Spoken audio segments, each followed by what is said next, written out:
Hasbro Pulse live stream? I wonder what they're going to reveal. Let's check it out. Hit the music!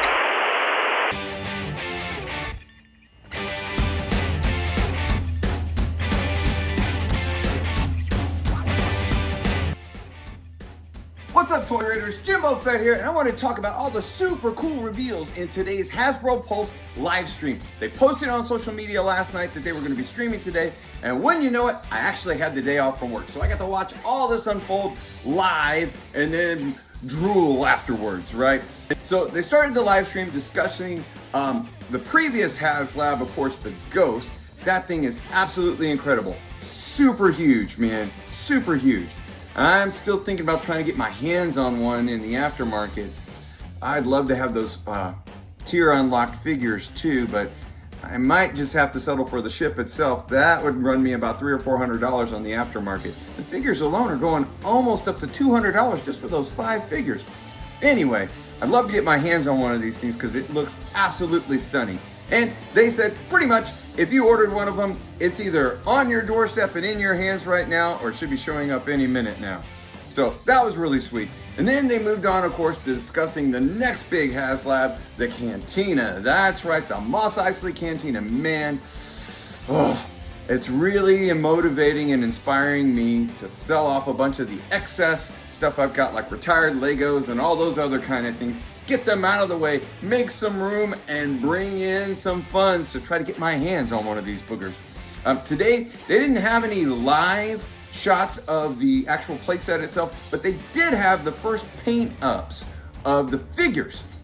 Remember, there were several tiers unlocked. Of course, there's there's the Tonica sisters, you've got a brand new Greedo, and Nabra and Leeds. Of course, they didn't have the Wolfman, but I'm not counting that one out just yet. But man, these things are looking incredible. The detail work on there, and all these years waiting for Tonica sisters, and there they are, live and in the plastic, right? Super cool, super cool. Well, of course, after the HasLab catch-ups on all that, they shifted right into new reveals. Now, they didn't. So, first up in the vintage collection, let's bring in some characters from the Ahsoka series. Yes, they had Baylan Skoll and Shin Hati. Let's take a look at the Baylan Skoll first of all. So, the work they've done on this is absolutely incredible. Super, super detailed. The articulation, man, the portrait, the likeness of the actor, God rest his soul, that is absolutely incredible. Now, I recently heard they've recast, so there'll be a new actor playing this character in the second season, but I'm really glad they were able to get this sculpt out, and man, they did a solid by him. It looks absolutely incredible. One thing I'm a little on the fence about is the robes. Even though they made them to where they're obviously very posable, flexible, allow for all the great action work for your figure photography and dioramas. The one thing, they're vinyl. I'm really surprised they didn't go with cloth goods, at least from the waist down on the figure, because, you know, they have that new deluxe creature pack with Sabine and Howler coming out later this year. And of course, in the series, both Baylan and Shin Hati rode Howler type creatures in there. So I'm curious to see if these vinyl skirts are actually going to allow them to ride on the new creature, or if we're going to be looking at some exclusive repacks with fabric goods to allow them to ride. And that's a way to get a second version of that figure out and bring in some Hasbro bucks, I guess. That's all right. Take my wallet. You know I'm going to spend the money on it. So anyway, Baylan Skoll looking really, really sweet. And of course, love that card art. Straight out of the show, looks incredible, and you can't have Baylan Skoll without his apprentice. So let's bring in Shin Hati, looking really good too. The one thing I was kind of hoping is the actress in the show kind of has 2 tones to her blonde hair, and this is looking very one note. So I'm hoping they'll maybe put a little bit of wash on the hair, otherwise we'll have to customize them. But still looking really good, and again, no fabric goods on this. This is all vinyl from the waist down.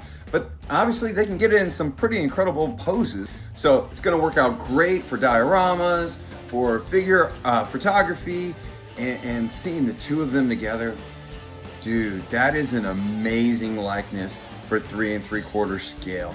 Super pumped. They're both headed down to TVC. You order them now, and I think they're due in stores like later this year. Can't wait, can't wait, can't wait. Okay, and then after all of that, they started talking about the world between worlds. It got us all a little pumped, and I'm thinking, man, what are they gonna do? And the first thing up is the Mandalorian Super Commando. Now, from what I'm hearing online, this is a bit of a repaint with only a little bit of resculpting on it. But I can definitely see Grand Moff Gideon, how they could take the head sculpt on this and work on a body for him and get that in 3 3/4. Figure's looking pretty good. There's a little more red to it, and they did some original work to match that scene from the World Between Worlds. Kind of like they did back in the day with like Walrus Man in the old Kenner day, where the photo was a little too grainy, so they took some artistic liberties with it, but it still looks pretty good on the card. Can't wait to get my hands on this one, so that's looking pretty good. They also discussed from the World Between Worlds 501st Clone Trooper with the new Clone Trooper body sculpt on there, and they're putting it on a Kenobi card. Oh, okay. Well, I don't understand why it wasn't on Revenge of the Sith or something like that, but it's a 501st that got some distressed on the armor. It's the new, better clone body sculpt, a little more proportionate in there. I don't know. I didn't see a second head, so I don't know if it's removable helmet or if they've just given that up and just gone with the solid helmet. Either way, it looks much better. Much better, much better. I'm wondering if I'm going to have to troop build on this. Yeesh. Oh, man. Again, all this stuff goes on pre-order tomorrow. Speaking of troop building, the final Vintage Collection reveal today was something much needed in my toy tune. That's right, the Vintage Collection updated sculpt of the B1 Battle Droid in a battle pack. That's awesome. It's an army builder set. You're going to get the yellow commander, you know, like 9 in there. But then the other 3 are going to be just standard battle droids. They claim that they've worked on the leg sculpt on this thing to help it stabilize a little more, because for years these boogers have been falling over, and even with the figure stand, some of mine, because the plastic's so thin, they kind of get either a little bow-legged or a little leaning to the side, like they're on some kind of incline or something. But this looks like an incredible 4-pack. It looks like you're going to get 6 weapons, because they know we're all going to lose at least 1 or 2 of them. But the articulation on there looks really good. It's an update from the Genndy TARDIS. I can't even say it. The Genndy series battle droid. So the legs are new and improved. Now, speaking of the Genndy series, when they released the anniversary edition of that one, it was red. Now, it makes me wonder, what's the likelihood, if this sculpt works out as well as they claim it will, of them reissuing the same battle pack but in Geonosian red? That would be incredible. I've got my arena diorama in there. Right now, more than half of it's populated with the tan battle droids. I would love to get more of those red Geonosian edition battle droids to scatter around in there, and then move those tan boogers up to like a Naboo diorama. But either way, looking forward to this 4-pack of figures. Again, pre-orders drop on January 23rd. And then that was it for the Vintage Collection, which I was super stoked, because like pretty much about 80% of the reveals today were Vintage Collection related. Like I said, no pipelines. They did have a couple of Black Series, for you Black Series 6-inch collectors out there. They brought in the Anakin from the World Between Worlds with his Clone War animated series based armor. The likeness, wow, of Hayden Christensen on that thing. I'm not a 6-inch collector, but dude, that is a sweet sculpt on that thing. I can understand the pull, but I gotta stay away from it. I don't have room for them. But coming out, great box art on this thing, the posability. Now, all kinds of soft goods on this thing, and it looks like the underrobe under the armor might even have some wire in the hem to help pose for some of that toy photography stuff going down. It just looks incredible, incredible. Well, and of course, you can't have Anakin without his right-hand man. When you're talking Clone Wars, you got to bring in an all-new sculpt of Captain Rex. That's right. First edition, Phase 1 Clone Trooper armor with the new Clone Trooper Tamura Morrison head sculpt in there. Got the blonde hair rocking, the better body sculpt for this scale of figure. Looking really cool. Kind of wish they'd backwards engineer that down, you know, send a little TVC love that way. I know we're supposed to be getting the Anakin Clone Wars armor like that in an Evolution special figure pack. It's got 3 different versions of Anakin in there. But dude, Hasbro, throw me a bone, man. Put this thing on a single card, vintage collection scale, and take my money, okay? I'm not really sure if I got the special pack, I'd want to open it or not, because it looks so sweet in the box.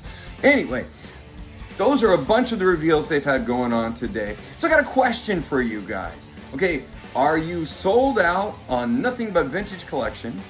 Do you dabble in Black Series, or is the 6-inch line the only thing you're concerned with? And then here's another question. To pre-order or not to pre-order? What's your jam on this?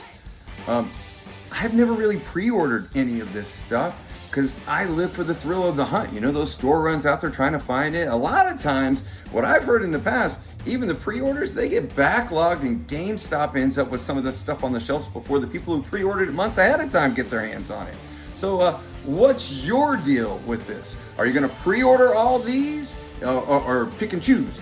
And if you're picking and choosing, which figures are you gonna deem worthy of a pre-order, and which ones are you gonna play the long game and just go for a normal store run like I'm gonna do on most of these things? And then, what's your feeling on soft goods? With the Balin Skull and the Shin Hati, should those have been soft goods and forget the repack with the creature, begin with the end in mind, you know what I mean? Or is this okay? This is a way to get some more use out of the tooling, get a little extra funding for more tooling down the line. So let me know in the comments down below what you think of all the stuff they revealed today. Was it worth your time, or was it way below sublime? Oh, and while you're down there, thumbs up the video, subscribe. Ooh, we've got a contest coming up for all our subscribers. We've passed the 50 subscriber mark. We're heading for 100. I know that's not big numbers, but for me, it's a big deal. So more information coming about our first channel giveaway and lots more to come.